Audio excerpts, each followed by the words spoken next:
మన ప్రభువును రక్షకుడైన యేసు క్రీస్తు నామంలో అనుదిన దైవ కృపా కార్యక్రమం ద్వారా ప్రతిదినము దేవుని మాటలు వింటూ ఉన్న దేవుని బిడ్డలైన మీ అందరికీ హృదయపూర్వక వందనాలు తెలియపరుస్తూ ఉన్నాం. నిశ్చయముగా ఆయన సమృద్ధి అయిన కృప ఈ దినమంతా మీకు తోడైయుండునుగాక. ఆమేన్. హెబ్రీ పత్రిక 10వ అధ్యాయం 35వ వాక్యంలో, కాబట్టి మీరు ధైర్యమును విడిచిపెట్టకుడి, దానికి ప్రతిఫలముగా గొప్ప బహుమానము కలుగును అని వ్రాయబడి ఉంది.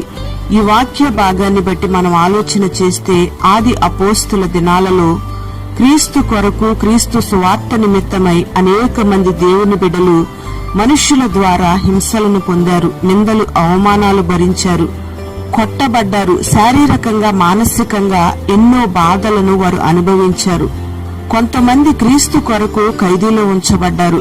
కొంతమంది ఏమో ఆ ఖైదీలో ఉంచబడిన వారిని విడిపించడానికి, వారి ఆస్తులను కోల్పోవడానికైనా వారు ఇష్టపడుతూ వచ్చారు.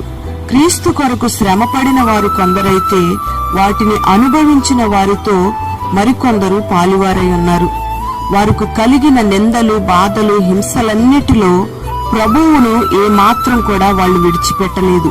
ఎందుకు ఆ రీతిగా విడిచిపెట్టలేదు? వారి యొక్క సుఖభోగాలను ప్రభు కొరకు ఎందుకు త్యాగం చేసుకున్నారు అని మనం ఆలోచన చేస్తే, ఈ లోకంలో ఉన్నవన్నీ వ్యర్థమని వాళ్ళు గ్రహించారు. ఈ లోకంలో ఉన్న సుఖభోగాలు కొంతకాలమే అని వారు గ్రహించారు. శాశ్వతమైన సంతోషం, శాశ్వతమైన సుఖము పరలోకంలో ఉంది అని వీళ్ళు గ్రహించారు. క్రీస్తు కొరకు ఈ భూమి మీద ఎంత శ్రమపడినా పరలోక రాజ్యంలో అంతగా దేవుడు గొప్ప బహుమానాన్ని, ప్రతిఫలాన్ని అనుగ్రహిస్తాడని వారు గ్రహించారు. అందుకే ఈ లోకంలో ఉన్న సమస్తాన్ని నష్టంగా ఎంచుకున్నారు. ఆస్తులనైనా, తల్లిదండ్రులనైనా, అన్నదమ్ములనైనా, అయిన వారినైనా, వారు కొన్న భూములనైనా, ఇండ్లనైనా, భూలోక సంబంధమైన ఆశీర్వాదాలన్నిటినీ కూడా ప్రభు కొరకు విడిచిపెట్టడానికి ఇష్టపడ్డారు. ప్రతిఫలం కోసం ఎదురు చూస్తూ వచ్చారు. దేవునికి విరోధులు వారిని ఎంత హింసించినప్పటికీ వారు ఏ మాత్రం కూడా ధైర్యాన్ని విడిచిపెట్టలేదు. ప్రియ దేవుని బిడ్డలారా, అందుకే పరిశుద్ధాత్మ దేవుడు ఈ దినాన నీతో మాట్లాడుతూ ఉన్నాడు. ప్రియమైన దేవుని బిడ్డలారా, ఈ మాటలు వింటున్న నీ జీవితంలో క్రీస్తు కొరకు శ్రమలను అనుభవిస్తున్నావా? నిందలు భరిస్తున్నావా? హింసలు అనుభవిస్తూ ఉన్నావా? మనుష్యుల ద్వారా అవమానాలు నువ్వు భరిస్తున్నావా? అయితే నువ్వు ధన్యుడు. దేవుడు నీకు అనుగ్రహించిన నోటిని ప్రభువుని స్తుతించడానికి వాడాలని ఇష్టపడుతూ ఉన్నావా? ఆ నోటితో మితంగా మాట్లాడాలని, నీకిచ్చిన కంటి చూపును పరిశుద్ధంగా నువ్వు కాపాడుకోవాలని, దేవుడు నీకిచ్చిన దేహాన్ని, నీకిచ్చిన ఓపికను, బలాన్ని దేవుని కొరకు ఖర్చు పెట్టాలని నువ్వు ఆశపడుతూ ఉన్నావా? దేవుని కొరకు నువ్వు ప్రత్యేకంగా జీవించాలని ఆశపడుతూ ఉన్నావా?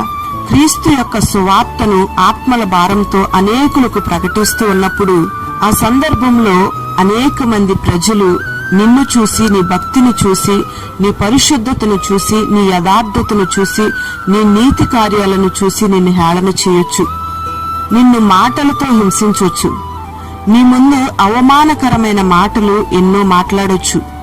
దేవుని పరిచర్య కొరకు నీకున్న ధనము, నీకున్న ఆస్తి ఖర్చవ్వచ్చు. దేవుని సువార్తను ప్రకటిస్తూ ఉన్నప్పుడు అనేక మంది అన్యజనుల ద్వారా నీకు దూషణ మాటలు కలగొచ్చు. క్రీస్తు కొరకు నువ్వు ఈ లోకంలో ఎంతగా శ్రమ పడతావో అంత గొప్ప బహుమానాన్ని ప్రతిఫలంగా నా దేవుడు నీకు పరలోక రాజ్యంలో అనుగ్రహించబోతూ ఉన్నాడు. ఇట్టి శ్రమలను, ఇట్టి అవమానాలను, బాధలను మనకంటే ఎక్కువగా మన పితరులు ఎంతో మంది అనుభవించారు, సహించారు. కాబట్టి మీరు కూడా ధైర్యం విడిచిపెట్టకుండా ప్రతిఫలం కలుగుతుందని విశ్వాసం ఉంచి బహుమానం కొరకు ఎదురు చూస్తూ ఈ లోకంలో కలుగుతున్న శ్రమలన్నిటిని మీరు సహించండి, దేవుని కొరకు జీవించండి అని పరిశుద్ధాత్మ దేవుడు ఈ వాక్యంతో మాట్లాడుతూ ఉన్నాడు. మోషేను గురించి మనం గమనిస్తే, మోషే పెద్దవాడైన తరువాత విశ్వాసాన్ని బట్టి ఐగుప్తు ధనము కంటే క్రీస్తు విషయమైన నింద గొప్ప భాగ్యమని ఎంచుకుంటూ వచ్చాడు. అల్పకాలమైన పాపభోగాలను అనుభవించడం కంటే దేవుని ప్రజలతో శ్రమ అనుభవించడం మేలని యోచించుకుంటూ ఫరో కుమార్తె యొక్క కుమారుణ్ణి అనిపించుకోవడానికి మోషే ఒప్పుకోలేదు. చిన్న వయసు నుండి సుఖభోగాలతో పెరిగిన మోషే క్రీస్తు కొరకు శ్రమపడే మనస్సును ఆయుధంగా ధరించుకున్నాడు. ఎందుకంటే అతడు ప్రతిఫలంగా పొందబోయే బహుమానం మీద దృష్టి నిలిపాడు గనుక. Praise the lord. అందుకే దైవజనుడైన పౌలు అంటాడు, క్రీస్తు శరీరమందు శ్రమపరచబడిన రీతిగా నా శరీరమందు కూడా శ్రమలను సంపూర్ణము చేయుచున్నాను అంటాడు. ఈ లోకంలో క్రీస్తు కొరకు ఎంతగా శ్రమ పడతారో అంత బహుమానాన్ని పరలోక రాజ్యంలో పొందుకుంటారు అనే సత్యాన్ని మనం గ్రహించాలి. ప్రియమైన సహోదరుడా, సహోదరి, ఈ లోకంలో ప్రభువు కొరకు ఆయన నీతిని నెరవేర్చాలని, ఆయన పరిశుద్ధతను కాపాడుకోవాలని నువ్వు జీవిస్తూ ఉండగా నీకు కలుగుతున్న నిందలు, అవమానాలు, శ్రమలను బట్టి నువ్వు ధైర్యాన్ని విడిచిపెట్టి తిరుగుతూ ఉన్నావా? అందుకే పరిశుద్ధ ఆత్మదేవుడు మీరు ధైర్యాన్ని విడిచిపెట్టకుండా ఉండండి, గొప్ప ప్రతిఫలంగా బహుమానాన్ని నేను అనుగ్రహిస్తాను అని దేవుడు నీతో మాట్లాడుతూ ఉన్నాడు. ఈ మాట మీద నువ్వు లక్ష్యం ఉంచి పరలోకములో నీకు అనుగ్రహించబడే బహుమానము కొరకు నువ్వు ఎదురు చూసినట్లయితే యుగయుగాలు ప్రభువుతో ఏలుబడి చేయగలుగుతావు. గొప్ప ప్రతిఫలాన్ని నువ్వు పొందుకుంటావు. అట్టి కృప నా దేవుడు నీకు అనుగ్రహించి నిన్ను బలపరిచి ధైర్యముతో నడిపించునుగాక. ఆమేన్. పరిశుద్ధుడైన తండ్రి, కృపగల దేవానికి స్తోత్రం చెల్లిస్తూ ఉన్నాం.